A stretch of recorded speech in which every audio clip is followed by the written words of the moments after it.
Fire in the name of Yeshua. Let the fire come from the heaven and purify you in the name of Yeshua. Amen.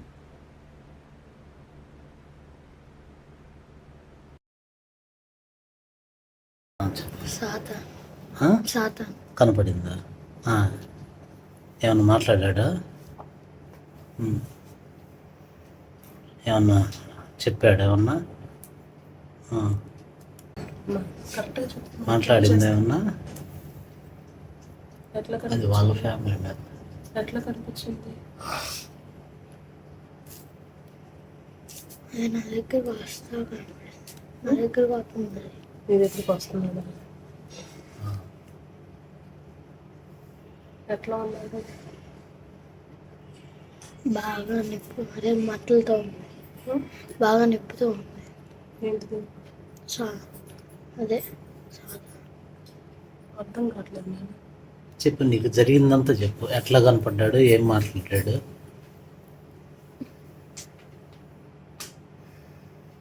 ఏమైనా మాట్లాడా? అందుకనే మీరు cinema పాటలు మానేయాలి, సినిమాలు చూస్తాం మానేయాలి, అలాగే బ్యాడ్ వర్డ్స్ మాట్లాడతాం మానేసేయాలి, కోపం రాకూడదు. చూసావా, ఇవన్నీ చేయటం వల్లనే దురాత్మ నీ మీదకి వచ్చింది. సరేనా? దేవుని ఆత్మను పొందుకుంటావా? ఇప్పుడు ఫైటింగ్ చేస్తావు దాంతో ఫైటింగ్ చేస్తావా? మరి చేయాలి. పంపిన దాని దగ్గరికి యుద్ధం చేసిరా, దాంతో యుద్ధం చెయ్యి. అప్పుడు దేవుడు వెలుగు వస్తుంది. భయం లేకుండా ధైర్యంగా ఉండు.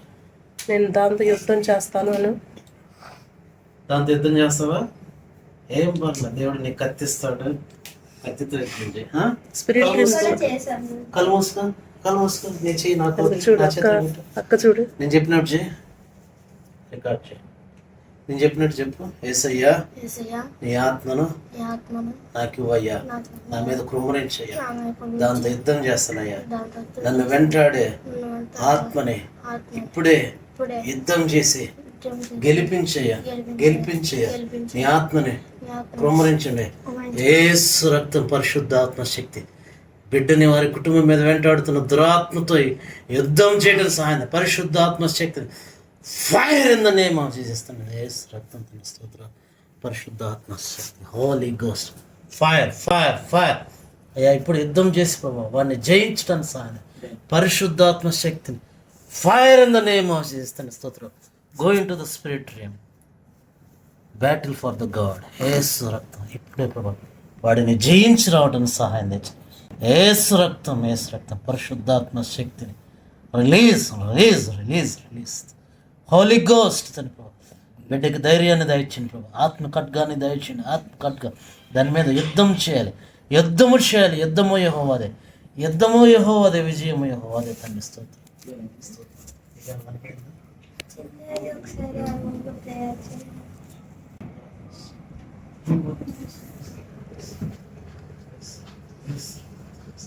దేవుని ప్రణాళిక ఉందా ఇద్దరి మీద? అంటే వాడి మీద దేవుని ఆత్మ వచ్చిందంటే దేవుని ప్రణాళిక.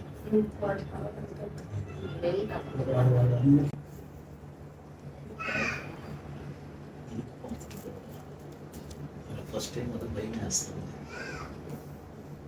ఢిల్లీ కూడా చేసి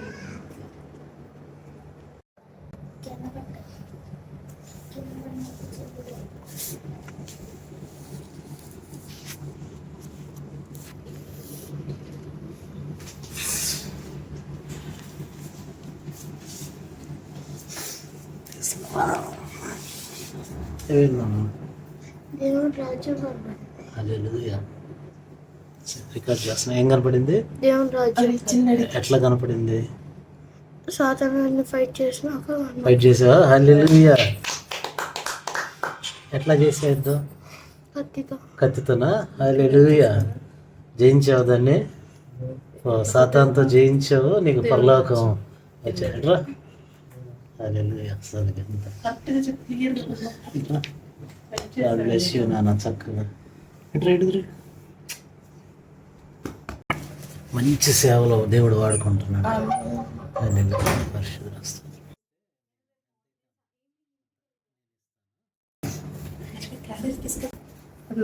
దేవుడు నిన్ను బ్లెస్ చేశాడన్న. ఫస్ట్ నుంచి ప్రేయర్ జరుగుతున్న కాడ నుంచి ఏం జరిగిందో అంతా చెప్పు. ఇప్పుడు ఏం జరిగిందో చెప్పు మొత్తం. చేతులు వేసిన తర్వాత ఏమైంది చెప్పు. సాతానుతో ఫైట్ చేసాం కత్తితో. కత్తితోనా? ఎవరు ఇచ్చారు కత్తి? హల్లెలూయా, స్తోత్రాలు. ఫైట్ చేసినప్పుడు మాకు దేవుని రాజ్యానికి తీసుకెళ్ళాడు యేసయ్య. అబ్బో హల్లెలూయా. ఇంకా ఏమేమి చూసా? దేవుని రాజ్యాలు చూసాను. ఏమేమి కనపడ్డాయి? దోతలు. హల్లెలూయా. ఇంకా చెట్లు, బంగారం, సింహాసనం కనపడింది. సింహాసనం చూసావా? దేవునికి స్తోత్రం. హల్లెలూయా.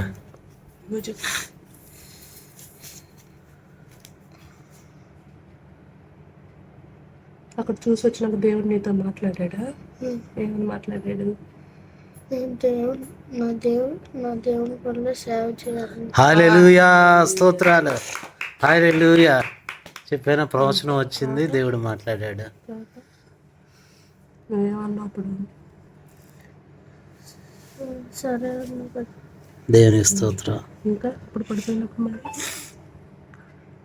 ఇప్పుడు అనాయింటింగ్ జరిగింది కాబట్టి ఇంకా నువ్వు సేవకు వచ్చేయాలి. ఓకేనా? మాటలు చూడకూడదు, టీవీలో సీరియల్స్ చూడకూడదు.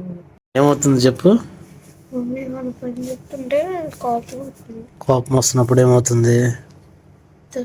దుష్టాత్మతో నీ దగ్గరకు వచ్చేస్తుంది. ఇప్పుడు దాంతో యుద్ధం చేసి గెలిచావు, అవునా? అది నీ దగ్గర నుంచి వెళ్ళిపోయింది. ఇంకా అది వెళ్ళంగానే నీకు ఎవరు కనపడ్డారు? హల్లెలూయా. అందుకనే మనం ఏం చేయాలంటే తెలుసా? దుష్టాత్మ మీద యుద్ధం చేసి గెలవాలి. గెలిచినప్పుడు అప్పుడు దేవుడు కనపడతాడు, అవునా? Okay, very good. ఇప్పుడు ఏం చేస్తావు అంటే మమ్మీ వచ్చిన డాడీ వచ్చిన సారీ చెప్పి వాళ్ళని హక్ చేసుకొని ఇంకా చక్కగా మాట వినాలి. అది ఇప్పుడు నువ్వు చూపించాల్సిన ప్రేమ, అవునా? ఓకే నాన్న. మమ్మీ వాళ్ళు రాగానే డాడీ రాగానే అలా ఏదైనా చేస్తే తప్పు. దేవుడు నీకు కనపడుతుంది. ఇదేనా ఫస్ట్ టైం? అంతకుముందు ఏం కనపడలా? ఇదే ఫస్ట్ టైం. మాట్లాడతాం కూడా ఫస్ట్ టైం, అవునా? Okay, very good. Shalom, peace of the Lord. How are you all? So ఇప్పుడు దాకా వీడియో చూశారు కదా. మరి ఈ వీడియో మరి చాలా ముఖ్యమైనటువంటి అంశం ఏంటంటే, దేవుడు మాకు ఇచ్చినటువంటి మినిస్ట్రీ సూపర్ న్యాచురల్ మినిస్ట్రీ. ఈ మినిస్ట్రీ ఇండియాలో చాలా రేరు. అతి కొద్ది మంది సేవకులకే దేవుడు ఈ సూపర్ న్యాచురల్ మినిస్ట్రీ ఇచ్చాడు. సో ఈ సూపర్ న్యాచురల్ మినిస్ట్రీ మాకు ఎలా వచ్చిందంటే, 5 సంవత్సరాలు నేను ఎడతెగిన ప్రార్థన చేశాను. లాక్డౌన్ నుంచి మరి ప్రారంభం చేస్తే ఇప్పటిదాకా ఈ కొనసాగుతున్న ఫాస్టింగ్ ప్రేయర్స్. సో ఈ రీతిగా చేయటం వల్ల దేవునికి నాకు యాక్సెస్, దేవుడు నాతో మాట్లాడుతుంటాడు. అంత మాత్రమే కాక దేవుడు నాకు 3 realmsలో అథారిటీ ఇచ్చాడు. ల్యాండ్, తర్వాత ఓషను, ఎయిర్. ఈ 3 realms మీద దేవుడు నాకు అథారిటీ ఇచ్చాడు. చూశారు కదా, అందరూ ఎవరైతే తప్పు చేస్తారో, ఎవరైతే పాపం చేస్తారో, పాపం అంటే చాలామంది అనుకుంటారు ఏదో వ్యభిచారం, లేదంటే స్మోకింగ్, ఆల్కహాల్ అనుకుంటారు. అబద్ధాలు ఆడటం పాపమే, కోపపడటం పాపమే, బ్యాడ్ వర్డ్స్ వాడటం కూడా పాపమే. సో ఈ బాబుని చూశారు కదా, చిన్నపిల్లాడు, నియర్లీ 10 years 11 years ఉంటాయి. సో ఇతను చేసిన పని ఏంటంటే ఎక్కువ కోపడుతూ ఉంటాం. రెండోది బ్యాడ్ వర్డ్స్ వాడటం వలన దురాత్మ అతనితో యాక్సెస్ చేసింది. సో దురాత్మ అతన్ని పొసెస్ చేసేసింది. సో పొసెస్ చాలామందికి ఏంటంటే, చాలామందికి ప్రపంచంలో చాలామంది దురాత్మ బంధకాల్లో ఉంటారు. అది తెలుగులో అచ్చంగా స్వచ్ఛమైన భాష చెప్పాలి అంటే దయ్యం పట్టింది అని అర్థం. సో దురాత్మ వాళ్ళ మీద ఆవరించింది అని అర్థం. ఎందుకు ఇట్లా దురాత్మలు ఆవరిస్తాయి అంటే, దేవుడు ఈ సృష్టితో పాటు, ఈ సృష్టిని సృష్టించడంతో పాటు దురాత్మను కూడా దేవుడు సృష్టించాడు. ఎందుకో తెలుసా? వాటి చేసే పని ఏంటంటే, దేవునికి ఎవరైతే ఎగ్నెస్ట్గా జీవిస్తారో, బైబిల్కి ఎవరైతే ఎగ్నెస్ట్గా జీవిస్తారో, ఎవరైతే దేవుని మార్గము తొలగి బయటికి వెళ్ళిపోతారో వాళ్ళ మీద దాడి చేస్తుంది దురాత్మ. ఎవరు అబద్ధాలు ఆడినా, దొంగతనాలు చేసినా, బూతు మాటలు మాట్లాడినా, కోపం తెచ్చుకున్న అసూయ, స్వార్థము, గర్వము, అహంభావము, ఇవన్నీ దేవునికి హేయమైనటువంటివి విషయాలు. బైబిల్ ఉంది, దేవునికి అసహ్యమైనది గర్వము, అసూయ, ఇవన్నీ పాపంతో కూడినవి. సో ఎవరైతే ఇట్లా చేస్తారో వారి మీద వెంటనే దురాత్మ వచ్చి వారి మీద ఆవరించి, ఆ దురాత్మ మనిషి మీదకి రావటం వలన మొట్టమొదటిగా వాళ్ళకి నిద్ర ఉండదు, రోగాలు ఉంటాయి, శాపాలు ఉంటాయి. ఈ దురాత్మ వారి మీద ఆవరించడం వలన కొన్ని సంవత్సరాల తర్వాత వారిని మరణించడం జరుగుతుంది. వాళ్ళకి తెలియదు, ఎన్నో జబ్బులు వచ్చేసి హాస్పిటల్స్కి వెళ్ళి లక్షల బిల్లు పెట్టేసి చివరికి చనిపోతున్నారు. ఎందుకు రోగాలు వస్తాయి మీకు తెలుసా? అది మనం చేసుకున్నటువంటి తప్పిదముల వల్ల, మనం చేసినటువంటి పాపముల వల్లే ఒక దురాత్మ పట్టి రోగాలు ఇచ్చి చాలామంది చనిపోతున్నారు. దేవుడు మాకు ఇచ్చినటువంటి ఈ వరము, దేవుడు నాకు ఇచ్చినటువంటి వరం ఏంటంటే, ఏ మనిషిని చూసినా, ఏ పాస్టర్ని చూసినా నాకు తెలిసిపోతుంది వారికి దురాత్మ పట్టిందా లేదా, వాళ్ళ చుట్టూతో చీకటి కమ్ముకుని ఉంటుంది. నాకు తెలిసిపోతుంది. నేను చూడగానే పలానా వ్యక్తి ఇదిగో దయ్యం పట్టింది, పలానా పాస్టర్. మీరు అనుకోవచ్చు, పాస్టర్లకు దయ్యం పట్టడం ఏంటో? ఎస్, నేను బ్రెజిల్లో నా వీడియోస్ చూడండి, ఫారిన్లో ఎంతోమంది పాస్టర్స్ సేవ చేసే వారు చాలామంది దయ్యం పడితే నేను ప్రార్థన చేస్తే దేవుడు డెలివరెన్స్ ఇచ్చాడు. అంటే నా ప్రార్థన గొప్పదని కాదు, దేవుడు నాకు అధికారం ఇచ్చాడు కాబట్టి డెలివరెన్స్ మినిస్ట్రీ ఇచ్చాడు, అలాగే హీలింగ్స్ మినిస్ట్రీ ఇచ్చాడు. అంత మాత్రం కాకుండా రేమ్స్లోకి వెళ్ళటం, దేవుడు నాకు 3 రేమ్స్లో మరి అధికారం ఇచ్చాడు. ఒకటి ల్యాండ్, ఓషన్, ఎయిర్. ఈ 3 రేమ్స్ మీద దేవుడు నాకు అథారిటీ ఇచ్చాడు. ఈ 3 రేమ్స్లో దురాత్మలు అక్కడ నివసిస్తూ ఉంటాయి. ఏ దురాత్మ ఏ రేమ్లో నుంచి వచ్చిందో నాకు తెలిసిద్ది. సో ఎవరికైతే దయ్యం పట్టి ఉన్నదో, దురాత్మ ఆవరించి ఉన్నదో, అది ఎక్కడి నుంచి వచ్చిందో నాకు తెలిసిపోతుంది. సో దేవుడు నాకు చెప్పింది ఏంటంటే, ఎవరినైతే పొసెస్ చేసిందో వాళ్ళని ఆ డొమినియన్లోనికి నేను పంపిస్తా, లేదంటే నేనన్న వెళ్తా. ఎట్లా వెళ్తారనుకోవచ్చు, ఇది ఆత్మలోనే సాధ్యమవుతుంది. ఆత్మలోనే ప్రేయర్ చేసి మరి ఆ రేమ్లోకి నేను పంపిస్తా. ఎవరైతే పొసెస్ అయినటువంటి వ్యక్తులు ఆ రేమ్లోకి వెళ్ళిపోయి ఆ దురాత్మతో యుద్ధం చేస్తారు. సో యుద్ధం చేయడానికి దేవుడు నాకు ఆత్మ ఖడ్గం ఇచ్చాడు. సో ఈ ఖడ్గాన్ని నేను వాళ్ళకి ఇచ్చి పంపిస్తాను. వాళ్ళు వెళ్ళి ఆ రేమ్లోకి వెళ్ళిపోయి దాంతో యుద్ధం చేసి దాన్ని జయించడం వలన వీళ్ళకున్నటువంటి రోగాలు, శాపాలు మొత్తం వెళ్ళిపోతాయి. అంత మాత్రమే కదా, ఎప్పుడైతే దాన్ని జయిస్తారో వెంటనే దేవుడికి యాక్సెస్ దొరుకుతుంది. ఈ దురాత్మని జయిస్తేనే పరలోకానికి యాక్సెస్ దొరుకుతుంది. అందుకనే మరి యేసుక్రీస్తు వారు మత్తయి సువార్తలో అంటారు, 12వ అధ్యాయం 28వ వచనంలో, ఈ దయ్యాన్ని దేవుని ఆత్మతో వెళ్ళగొట్టిన ఎడలా అప్పుడు దేవుని రాజ్యం మీ మీదకు వచ్చుచున్నది. బాప్తిస్మం తీసుకుంటే పరలోక రాజ్యం వచ్చేస్తుంది అనుకుంటున్నారేమో.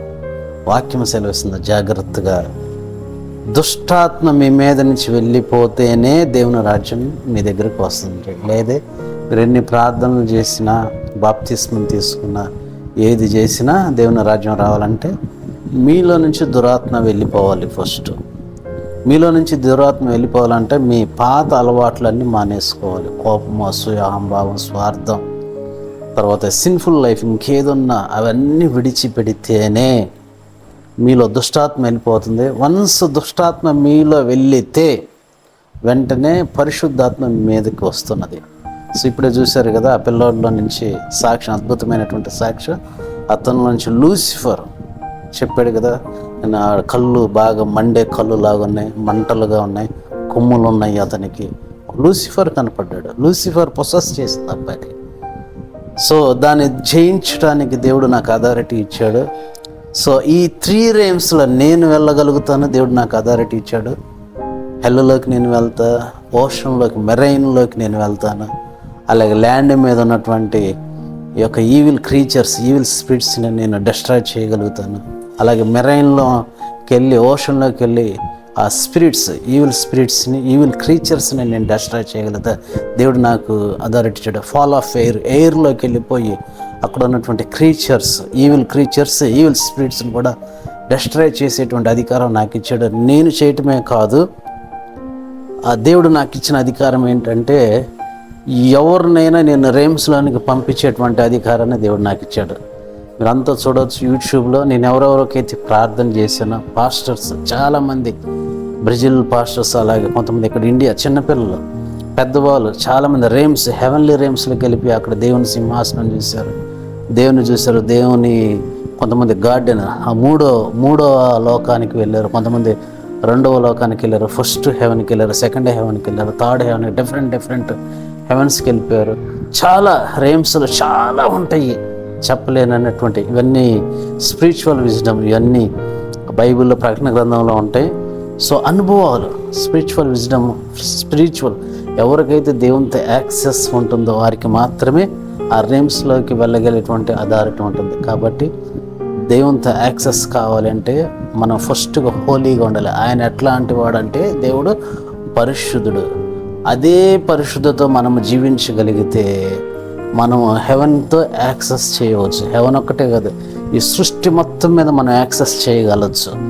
దేవుడు అంత వరాన్ని, అంత అధికారాన్ని దేవుడు మనకి ఇచ్చాడు. కానీ ఇది ఎవ్వరూ వినియోగించుకోవడం లేదు, ఎందుకంటే అందరూ తప్పులు చేస్తున్నారు కాబట్టి ఆ యాక్సెస్ లేదు. కాబట్టి అందరూ పాపాలు విడిచిపెట్టండి, అన్నీ విడిచిపెట్టి దేవుని తట్టి తిరిగినప్పుడు మీకు కూడా యాక్సెస్ కలుగుతుంది. మరి ముఖ్యంగా నేను చిన్నపిల్లల గురించి చెప్పేది ఏంటంటే, నా వీడియోస్ అన్నీ చూడండి, చాలామంది చిన్న బిడ్డలు హెవెన్లీ రేమ్స్లోకి వెళ్ళారు, యేసుక్రీస్తుని కలుసుకున్నారు, యేసుక్రీస్తుని హగ్ చేసుకున్నారు, ఆయన సింహాసనాన్ని చూశారు, యేసుక్రీస్తు పిల్లలతో నేరుగా మాట్లాడారు. దేవుడు చెప్పింది ఏంటంటే చక్కటి మాట చెప్పాడు మత్తయి సువార్తలో, ఇటువంటి వారిదే పరలోక రాజ్యం, చిన్న బిడ్డలారా నా యుద్ధకు రండి అని అన్నాడు. మరి నా వీడియోస్ చూస్తానుకుంటే చాలామంది చిన్న బిడ్డలకి యాక్సెస్ వచ్చి వాళ్ళ దుష్టాత్మ వెళ్ళిపోయి వెంటనే హెవెన్లోకి వెళ్ళిపోయి మేము అందరూ సాక్ష్యాలు చెప్తా, అయ్యా మేము క్రీస్తుని చూసాం పాస్టర్ గారు, ఆయన సింహాసనం మేము చూసాము. కొంతమంది అయితే థర్డ్ హెవెన్కి వెళ్ళిపోయి అక్కడ మేము ఒక గార్డెన్ని మేము చూసాము, అంత పక్షులు జంతువులు అన్నీ కలిసి మేస్తాం మేము చూస్తామని అందరూ చాలామంది సాక్ష్యాలు చెబుతున్నారు. ఇవన్నీ అనుభవాలు మనకు కూడా రావాలని. కాబట్టి నేను చెప్పేది ఏంటంటే, మీ పిల్లలను మా దగ్గరికి పంపించండి, మీ పిల్లలను సూపర్ న్యాచురల్గా మేము తయారు చేసే బాధ్యత మాది, రేమ్స్లోకి పంపించే బాధ్యత మాది. వారికి అధికారం ఇచ్చేటువంటి దేవుని యొక్క కృపతో అధికారాన్ని వాళ్ళు కూడా పొందుకుంటారు. కాబట్టి మీ బిడ్డలు మా దగ్గరికి పంపించండి, వారికి గొప్ప ట్రైనింగ్ మేము ఇస్తాం. దేవుడు దీవించును గాక. ఆమేన్.